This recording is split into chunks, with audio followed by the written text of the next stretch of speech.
¿Cómo están ustedes? Qué gusto de saludarles. Estamos estudiando la reforma en Inglaterra. La última sesión hablamos acerca de estos 10 artículos que ordena, Enrique VIII con el objeto de granjearse también el aprecio de los protestantes, que ya habían generado una influencia importante en la Europa de su tiempo. Habíamos señalado también que entre los años 1535 y 1536 envió una comisión a Wittenberg para discutir sobre doctrina, ¿cierto? Lo habíamos mencionado. Y quiero recordar estos 10 artículos con los cuales él hacía, Enrique VIII, una concesión al mundo protestante. Primero señalaba que las normas autoritarias de fe son la Biblia, los credos apostólicos, niceno y atanasiano, y los 4 primeros concilios. Escuche con atención, se definen solo 3 sacramentos: el bautismo, la penitencia y la cena del Señor. Quiero que escuche las particularidades del planteamiento de nuestro querido Enrique VIII. Decíamos entonces que se definen 3 sacramentos: el bautismo, la penitencia y la cena del Señor. Los otros no se mencionan ni favorable ni adversamente. La justificación implica fe en Cristo solamente, pero también son necesarias la confesión y la absolución y las obras de caridad. Cristo está físicamente presente en la cena, las imágenes deben ser honradas, pero con moderación. Los santos han de ser invocados, pero no porque ellos nos oigan más pronto que Cristo. Las misas por los muertos son deseables, pero deben rechazarse la idea de que el obispo de Roma pueda librar a alguien del purgatorio. Se da cuenta cómo seguía siendo la pulsión católica romana, seguía presente en nuestro querido Enrique, pero adosándole ciertos elementos propios del protestantismo de su tiempo. Un hecho importante, influyente y relevante de ese periodo, es precisamente instigado por Cranmer, fue que en el año 1537 se permitió vender una traducción de la Biblia, en gran parte basada sobre la base que trabajó Tyndale, pero también considerablemente en la obra inferior de Miles Coverdale, si es que pronuncio bien, versión que en el año 1538 Cromwell ordenó que se pusiera a disposición del público en todas las iglesias. El Padre Nuestro y los 10 mandamientos debían ser enseñados en inglés. La letanía fue traducida, pero por lo demás, mientras Enrique vivió, el culto siguió siendo en latín, sin variables sustanciales. Hay que reconocer que hay aportes que hace que doctrinalmente Enrique VIII rompa con la hegemonía doctrinal del mundo católico romano, pero tampoco establecía claridad respecto de estos elementos constitutivos de la Iglesia anglicana. Bueno, en fin, la obra de Enrique todos esos años había estado libre de intromisiones extranjeras, debido a que entre los años 1536 y 1538 Carlos V y Francisco I estuvieron en guerra. Pero con la paz aumentó el peligro para Enrique. El Papa exigió, hermanos, que Francia y España juntas atacaran al monarca rebelde. Nunca quedaron sanos, del corazón respecto a esta radical ruptura que Enrique VIII tiene con el catolicismo romano. Y para eso el Papa a ese entonces quería enguantarse la mano con Francia y España para atacar a esta nación. No obstante, la diplomacia de Enrique y los celos mutuos evitaron el ataque. Pero Enrique VIII dio algunos pasos importantes para hacer menguar el peligro, aminorar el peligro. Él mostraría al mundo que era un católico ortodoxo, salvo en lo relacionado con el Papa. En consecuencia, en junio, hermanos, de 1539, el Parlamento aprobó el acta de los 6 artículos. Ella afirmaba, como credo de Inglaterra, una estricta doctrina de, transubstanciación, cuya negación se castigaba con la hoguera, es decir, la presencia real de Cristo en los elementos de la cena.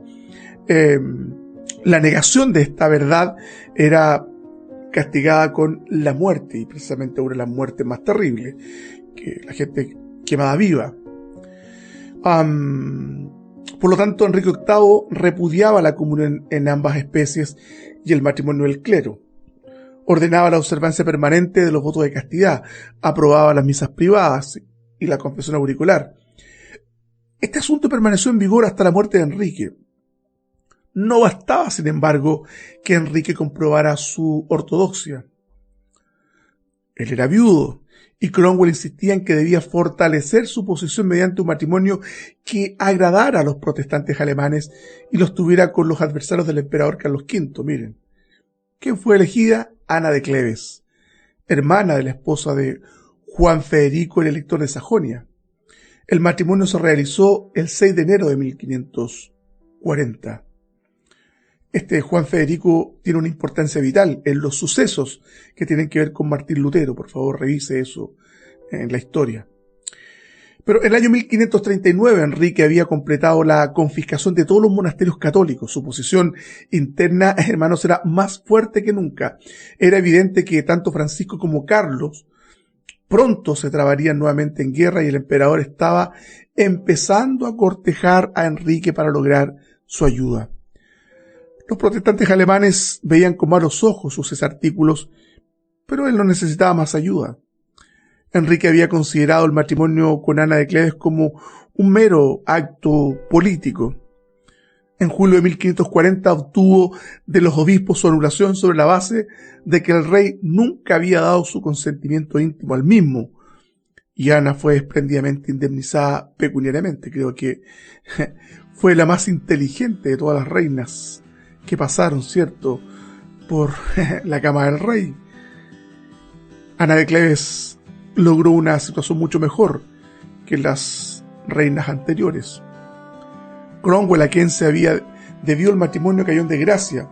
El Parlamento sancionó su muerte civil y el 28 de julio de 1540 el hábil pero inescrupuloso servidor del rey también fue llevado al cadalso y decapitado. Estos acontecimientos fueron acompañados por una serie de motines, de una creciente oposición al elemento protestante, y esta inclinación hacia el catolicismo se evidenció en el casamiento de Enrique con Catalina Howard, sobrina del duque de Norfolk, poco después de su separación de Ana de Cleves, pero la conducta de la nueva reina era un tanto discutible, y en febrero de 1542 también fue decapitada. En julio de 1543 contrajo matrimonio nuevamente con Catalina Parr, quien tuvo la fortuna de sobrevivirle. Enrique falleció el 28 de enero de 1547. A la muerte de Enrique, Inglaterra estaba dividida en tres partidos. De estos, el que comprendía la mayoría de los ingleses apoyaba la política del difunto rey en el sentido, hermanos, de no introducir cambios considerables en cuanto a la doctrina y al culto, a la vez, cierto, que rechazaba la jurisdicción eclesiástica extranjera. No nos olvidemos el principio que vimos en el primer podcast, en el primer audio, este sentido muy nacionalista que tenían los ingleses de Inglaterra para los ingleses. La fuerza de Enrique había estado en que, a pesar de su tiranía, él representaba fielmente la posición de este gran partido del medio. Había además otros dos pequeños partidos, ninguno de los cuales era muy representativo del poder del papado, y una facción protestante que quería introducir la reforma como se la entendía en la Europa continental. Este último había estado creciendo indudablemente a pesar de la represión. Durante los últimos años de Enrique, la influencia protestante subrepticiamente se había dejado sentir. Hay que mencionar que la muerte de Enrique genera, cierto, estas fricciones partidistas, dada que él representaba un principio de autoridad sin contrapeso alguno, lo señalamos también. Enrique VIII era un hombre de un gran carácter. Había atacado frontalmente a la Iglesia Católica Romana, había confiscado sus bienes, tenía el desparpajo, cierto, de tomar una esposa y cortarle la cabeza cuando estimara que sus intereses estaban en peligro. No tenía respeto por nada ni por nadie. había hecho una reforma que, si bien es cierto, por conveniencia política, de pronto se volvía a los protestantes, pero cuando podía prescindir del apoyo eventual de estos, lleva a cabo estos 10 artículos de la Iglesia, y en fin, una mixtura un poco extraña en lo que tiene que ver con el planteamiento religioso. Eduardo VI tenía solamente 9 años de edad, por consiguiente, el gobierno era ejercido en su nombre por un consejo cuyo jefe, con el título protector, era el Earl de Hertford. Vuelvo atrás, recuerden que el rey Enrique VIII murió el 28 de enero de 1547, ¿cierto? Y tenemos acá a Eduardo VI.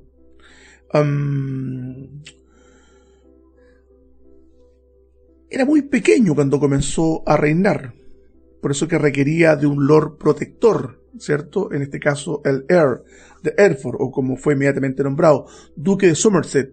Somerset era hermano de la madre del joven rey, la prematuramente desaparecida Jane Seymour. Recordemos que la familia Seymour simpatizaba con los protestantes, y este hombre particularmente era un hombre que es descrito con buenas intenciones. Creía en cierto grado en la libertad religiosa, a diferencia de don Enrique VIII. Era también amigo sincero de los desposeídos labradores de las clases más bajas. Bajo su gobierno, la nueva libertad fue relativa. Llevó a cabo algunas innovaciones locales que generaron también mucha controversia, en la cual el Partido Revolucionario fue ganando más y más ascendiente. En el año 1547 el Parlamento ordenó la administración de la copa a los laicos. El mismo año se produjo la última gran confiscación de tierras eclesiásticas. Con un pie en la tumba, todavía se estaban llevando a cabo las confiscaciones de aquellos bienes que pertenecían a la Iglesia Católica Romana.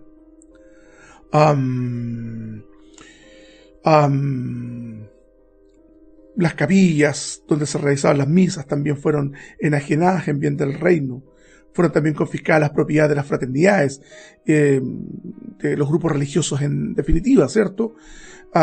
Los 6 artículos fueron abrogados, y a principios de 1548 se ordenó retirar las imágenes de la iglesia. El matrimonio del clero se legalizó en el año 1549. Fíjense todo lo que había hecho Enrique VIII. Era de un plumazo barrido. Precisamente, no olvidemos que este joven rey y precisamente la familia Seymour tenía simpatías por el mundo protestante. La confusión, hermanos, fue pronta y grande. Como medio de favorecer las reformas y asegurar el orden, el Parlamento, el 21 de enero de 1549, sancionó un acta de uniformidad, esto es importante, por la cual exigía el uso universal de un libro de oración común en inglés. Este libro, conocido como el primer libro de oración de Eduardo VI, fue en gran parte obra de Cranmer, sobre la base de los antiguos servicios ingleses en latín, con algún uso de un breviario romano revisado, publicado en el año 1535 por el cardenal Fernández de Quiñones, y la consultación provisional de inclinación luterana de Hermann von Fiat, arzobispo de Colonia, publicada en 1543. Hermanos, en sus rasgos generales sigue siendo aún el libro de oración de la Iglesia de Inglaterra, pero esta primera edición conserva muchos detalles del antiguo culto, tales como, oraciones por los difuntos, la comunión en los entierros, la unción y los exorcismos en el bautismo, y la extrema unción de los enfermos que pronto habrán de ser abandonados también. Las palabras utilizadas en la Eucaristía, ¿cierto? Bien digo, al dar los elementos a los comulgantes, era la primera cláusula de la actual fórmula anglicana, que implicaba que lo que se recibe en ese acto de comunión era el cuerpo y la sangre de Cristo. No olvidemos que Somerset era el hombre que llevó a cabo, era el Lord protector, ¿cierto?, de este joven rey. Somerset estaba acosado por problemas políticos. Para contrarrestar el poder de Francia en Escocia, se propuso unir los dos países mediante el matrimonio del rey Eduardo con la princesa María Estuardo. Ya sabemos quién era ella. la enemiga acérrima de nuestro John Knox, que habría ser reina de los escoceses, y apoyó su intento con una invasión de Escocia, en la cual los escoceses fueron terriblemente derrotados. El 10 de septiembre de 1547 en Pinkie, pero que hizo fracasar su propósito principal. Los airados jefes escoceses, cierto, frente a este acto de agresión, se apresuraron a desposar a María con el heredero de Francia, más tarde Francisco II, un acontecimiento de suprema importancia para la reforma escocesa, que vamos a ver más adelante. La caída de este Somerset se produjo, sin embargo, por causas atribuibles a él mismo. Él comprendía el descontento agrario y creía que debían hacerse esfuerzos para impedir el cercado de las tierras comunes. En esto, evidentemente, que encontró la oposición de los terratenientes, entre los cuales nadie más ambicioso que los recientes compradores de propiedades monásticas, recuerden las que había precisamente enajenado el rey Enrique VIII. En 1549 tuvieron lugar extensos levantamientos que fueron difícilmente sofocados, en gran parte por la habilidad del Earl de Warwick. Este simpatizante con las clases proletarias encabezó una conspiración que arrojó a Somerset de su protectorado en octubre de 1549. Volvemos al libro de oración de 1549. No era popular. Los cambios desagradaban a los conservadores. Los protestantes, en cambio, creían que conservaba demasiado el romanismo. Fíjese, no estaba nadie contento. Estas críticas eran apoyadas por una cantidad de prominentes teólogos extranjeros, exiliados de Alemania a raíz de las persecuciones que eventualmente se habían desarrollado en Europa y que buscaban refugio en Inglaterra. No olvidemos que nuestro gran Casulo de Reina también encontró en un momento asilo en Inglaterra. Había problemas que había que solucionar, sin lugar a dudas. La reforma llevada a cabo por Enrique VIII había sido reformulada. Pero quiero hablar de Eduardo VI, un muchacho enfermizo, frágil físicamente. Temía que en caso de que María le sucediera en el trono, veía su vida en peligro. Adoptó entonces un plan desesperado. Indujo al joven rey a pasar la sucesión a Lady Jane Grey, esposa del cuarto hijo de Northumberland, la hermana de Enrique VIII, ¿cierto? Nieta de María, perdón, que era la hermana de Enrique VIII. Ahora, Eduardo no tenía derecho para hacer tal cosa, pero por encima de los derechos de sus medias hermanas, María e Isabel, y de María, reina de los escoceses, estamos hablando de María Estuardo, que tenía parentesco con Isabel, eran primas. Hay que poner atención en esta parte de la historia de la reforma en Inglaterra, que de pronto se torna un tanto vaporosa con tanto nombre y tantas fechas, sin lugar a dudas.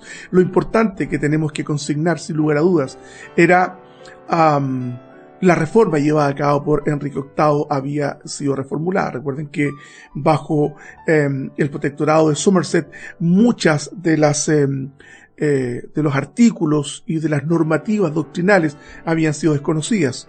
Y por eso que había un problema, porque para los protestantes todavía parecía muy romanista y para los conservadores parecía muy protestante. Entonces había una problemática que resolver. Ahora, el emperador vio en el probable matrimonio de María una oportunidad para ganar Inglaterra y propuso como esposo a su hijo Felipe, que pronto sería Felipe II de España. El matrimonio tuvo lugar el 25 de julio de 1554 y fue excesivamente impopular, pues se consideró como una amenaza de dominio extranjero. El sentimiento nacionalista de los ingleses estaba siendo, sin lugar a dudas, puesto en peligro. Claro que la sucesión de la muerte, producto de la muerte de Enrique VIII en 1547, quien lo sucede es Eduardo VI. Lo menciono porque probablemente pudo haberlo pasado por alto y haberme de pronto enredado entre tanto nombre, pero quiero detenerme a mencionarlo. Eduardo VI era hijo de Jane Seymour, y además tuvo un reinado muy pequeño, ¿cierto? Muy escaso,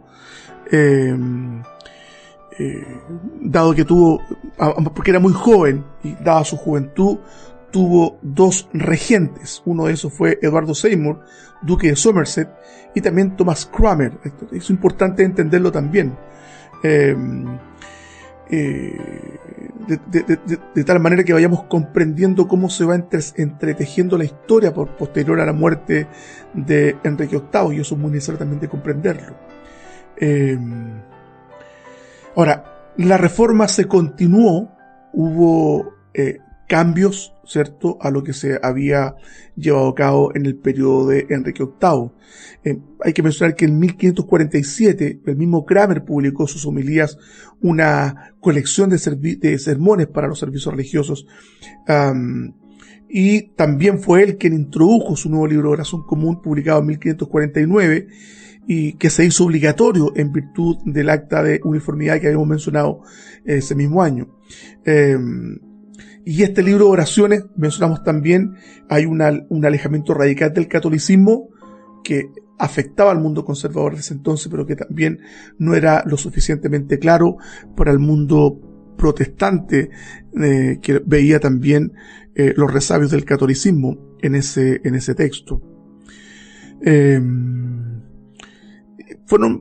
El protestantismo fue ganando lugar, hay que mencionar, fue ganando lugar entre los ingleses de pronto. Bueno, el año 1553 Eduardo VI muere de tuberculosis, tenía solo 15 años, y le sucede su hermanastra María I de Inglaterra, que gobernó entre los años 1553 a 1558. Esta mujer era una católica estricta, acérrima, y propuso revertir todos los logros que los protestantes habían tenido en ese periodo. La primera ley de derogación, en octubre de 1553, revocó toda la legislación religiosa de Eduardo VI. La segunda ley de derogación de enero de 1557, abolió la legislación posterior a 1529 en materia religiosa. Una mujer que